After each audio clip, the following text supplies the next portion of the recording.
درنو مسلمانانو ورونو، موضوع دا بیانوله چې اسلام د زنانو په حق کې موږ ته کامل درس راکړی. دا چې نیمګړتیا ده دا په ما او تا کې ده، دا اسلام کې نه ده. اسلام زنانو ته درناوی لري. په قرآن کریم کې د زنانو ذکر تقریبا 85 ځله په امرأه او نساء لفظ باندې دوی یادې شوي دي. په قرآن کریم کې د زنانو یادونه چې یوې زنانه ته په عربي کې امرأتون وایي او ګڼو زنانو ته نساء لفظ استعمالیږي. مجموعه ځایونه 85 ځله د دې زنانو ذکر په قرآن عظیم شان کې راغلی. دا معنا چې په اسلام کې زنانو ته خاص مقام حاصل دی.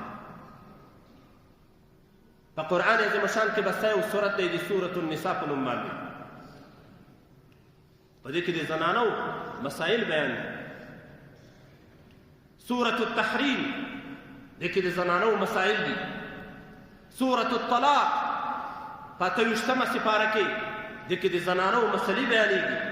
سورة النور په دې کې د زنانو متعلق مسلې دي. په ګڼو سورتونو کې سورة البقره، سورة آل عمران، مختلفو سورتونو کې د قرآن عظیم شان د زنانو ذکر راځي. او رسول الله صلی الله علیه وسلم د زنانو متعلق څه ښکلي ترغیبونه خپل امت ته پیش کړي. په یو روایت کې نبی کریم صلی الله علیه وسلم فرمایي: من عال جاریتین، څوک چې د دوو لوڼو پالنه په غاړه باندې واخلي، دوه لوڼې یې رالویې کړي، ان تر بلوغه یې ورسولې، د دې کالي، د دې نفقه. یو روایت کې دا مور سره زیات دی چې د نر او د جلکۍ په مابین کې توپیر ونه کړي. په یوه سترګه باندې ښه په مینه او محبت یې د دې جنکیانو روزنه وکړه. دوه لوڼه نبی کریم صلی الله علیه وسلم د خپلې ګوتې مبارکې سره ضم کړې. زما سره به په جنت کې دا ډول وي لکه دغه دوه ګوتې چې وینئ، لکه دا دوه ګوتې چې سریښ دي دایما ما سره په جنت کې یو ځای وي. یا دا معنا لکه دا یوه ګوته چې لږه لوړه ده ترې نه، نور ظاهرا مساوات معلومیږي. دغه سړی به له ما سره په دې جنت کې مساوي زندگی تېروي. رسول الله صلی الله علیه وسلم ترغیب ورکړ. قرآن کریم کې الله قانون کېښوده: وعاشروهن بالمعروف، تاسو له زنانو سره ژوند وکوئ په نیکه توګه باندې، ښکلی ژوند ورسره تېر کړئ. فإن كرهتموهن فعسى أن تكرهوا شيئا ويجعل الله فيه خيرا كثيرا. کیدای شي که چېرته تاسو له دوی نه کرکه او نفرت وه، کله طبعا د سړي د خپلې زنانه نه کرکه وشي، الله وایي بیا هم ښه ژوند ورسره کوه. کیدای شي ډېر وخت به یو شی ته نه خوښوې او الله به په دې کې ډېر لوی خیر اچولی وي. تا ته به یو شی خوند نه درکوي خو خیر به ډېر لوی پکې وي. الله موږ ته دا درس راکوي. الله موږ ته دا درس راکوي: ولهن مثل الذي عليهن بالمعروف. زنانو دپاره داسې حقوق موجود دي په خپلو خاوندانو باندې لکه څنګه چې د خاوندانو دپاره په خپلو زنانو حقوق موجود دي. داسې نه ده، دا خو جاهلیت و، دا خو د اسلام نه مخکې دور و چې زنانو ته چا د انسان په سترګه باندې نه کتل. لکه څنګه چې ته حقوق لرې، زنانه هم په تا باندې حقوق لري. رسول الله صلی الله علیه وسلم به د خپلو بیبیانو څومره نزاکت ساته. په یوه روایت کې دی مبارک فرمایي: لا خیر فی النساء ولا صبر عنهن. زنانو کې خیر هم نشته خو ترې نه کېږي هم نه.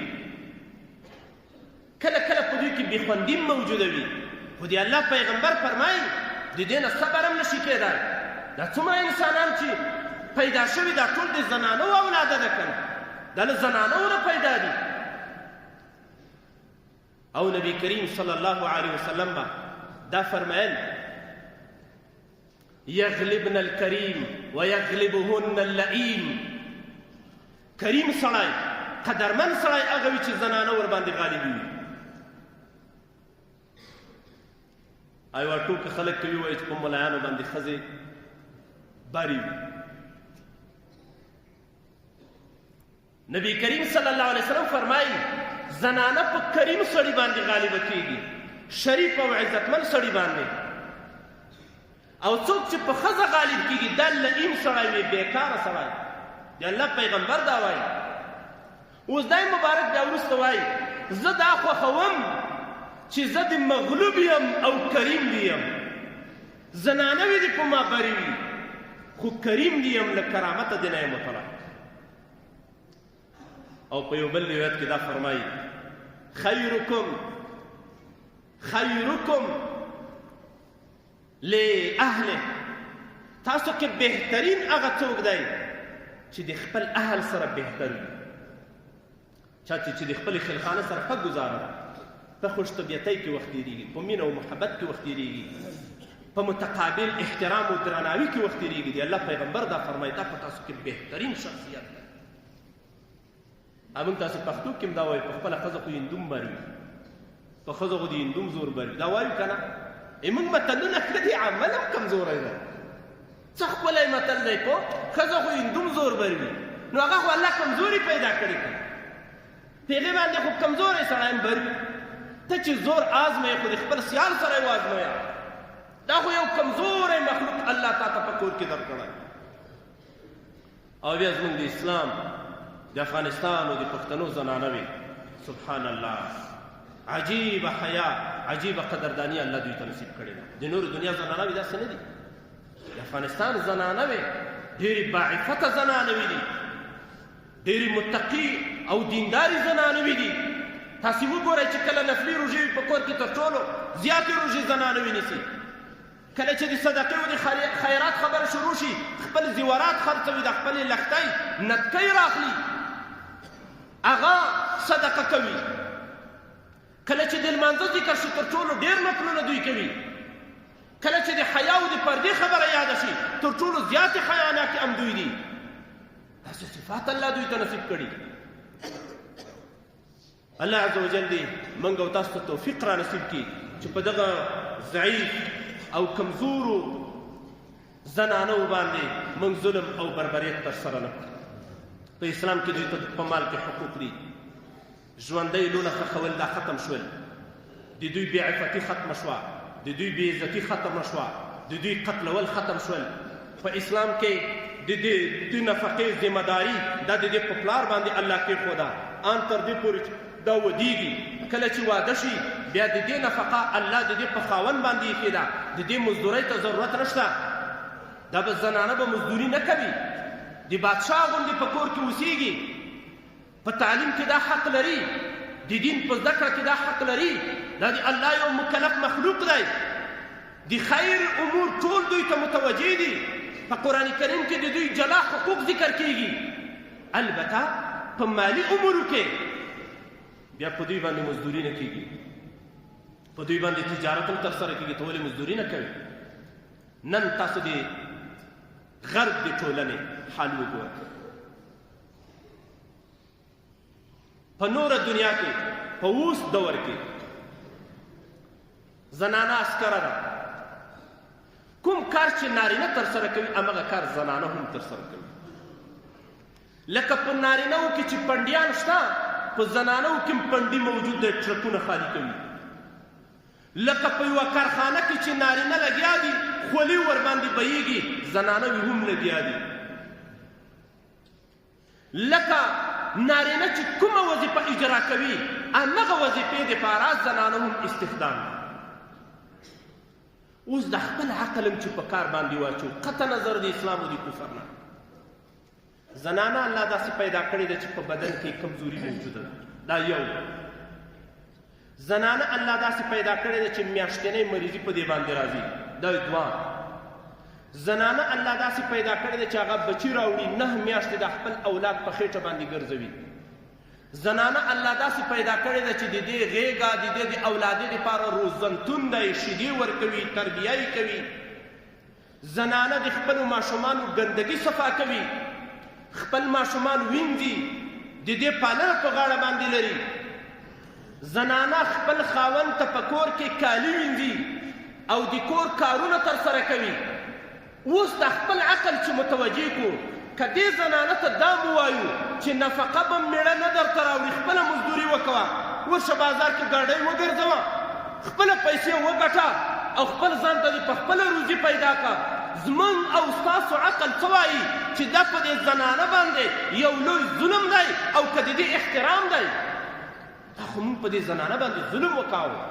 الحمدلله دغه ظلم په مسلمانه ټولنه کې نشته او دا په غربي او شرقي ټولو ټولنو کې، کفري ټولنو کې دا ظلم روان دی. یو میړه د خپلې ښځې دپاره نفقه نه ګټي. ښځه په خپل ځان مکلفه ده، خپله به ځان ته روزي پیدا کوي. هغه که عسکري کي، که دغه ښځه پنډیتوب کي، که دغه ښځه په بازار کې دکانداري کوي، که په بازار کې ریړۍ چلوي، که په کارخانه کې کار کوي، که په کومه اداره کې کار کوي، که په کوم شرکت کې دا کار کوي، دغه زنانه په خپله په دې باندې مکلفه ده چې ځان ته روزي پیدا کړي. دا خو د دې د بدن کمزوري. بچیان به څنګه کوي؟ د بچیانو پالنه په کوم وخت کې کوي؟ دغه بچي ته تای کله ورکوي؟ د ستا په خېټه باندې چې حمل دی ته دې سر پنډیتوب څنګه کوي؟ بیا دغه زنانه چې دې ټولنې ته راوځي، هلته خو بیا داسې نه ده چې د زنانه ځان ته ټولنه ده او د نارینه ځان اختلاف. هلته یو ځوان دی، مجرد ځوان دی، هغه لاس ورته خوځوي، بل بیا ځان ورسره سولوي، لاس ورسره لګوي، بل بیا اشارې ورته کوي. دا حیرانه ده. یا الله، خپل بچي ته مې نفقه وګټم، که د دغه ځوانانو چې د لیوانو غوندې زما نه تاو دي او زما په دې بدن باندې حملې کوي، که د دوی خواهشات زه پوره کړم. یوازې دا ظلم نه، دا د جاهلیت الثانیه، د الجاهلیت العصریه، د دې زمانې د ننني دور د جاهلیت د کفري ټولنو حال دی. هغه دا وایي یو میړه خو لرم، دغه ځوانان رانه تاو دي، د دوی غوښتنه هم دا ده چې زما خواهش پوره کړه، زه اوس مزدوري وکړم، زه دا کمپیوټر کار مخې ته بوځم، زه عسکري ترسره کړم، که زه د دوی خواهشات پوره کړم. که دا تاسو نه منئ، تاسو د غربي او د کفري ټولنو تحقیق وکوئ چې هلته څه روان دي. زمونږ په دې افغانستان کې په دې 100 کلنه دیموکراسۍ کې چې زنانه وې عسکریو ته او ځینو نورو کارونو ته راوتلې وې او د دوی ذهنونه یې خراب کړي وو، تاسو د هغو زنانو پوښتنه وکوئ چې کله هم ته ادارې ته تلې ستا حال څه و؟ کله هم چې تا ماموریت مخې ته وړ، ستا عفت څو ځله لیلام کېده او د تا نه پورته رئیسانو او د تا په سر باندې امیرینو څنګه غوښتنې ستا له بدن نه درلودې؟ تاسو ته بیا معلومات وشي چې اسلام، الله اکبر، په اسلام کې دا هیڅ ظلم او بربریت نشته. اسلام خو زنانو ته حقوق ورکړي. اسلام موږ ته د قدردانۍ درس راکوي، موږ ته د مینې او محبت درس راکوي، د اتفاق او د یووالي درس راکوي. اسلام موږ ته انسانیت راپېژني، اسلام موږ ته عفت او پاک دمني راپېژني، اسلام موږ د ایډز مریضۍ نه خلاصوي، اسلام د ټولو هغه امراضو نه چې د فحشا سره تړاو لري، د دې ټولو نه موږ ته نجات راکوي. الله عز وجل دې موږ تاسو ته په ښکلي اسلام باندې کامل عمل کولو توفیق را په برخه کړي.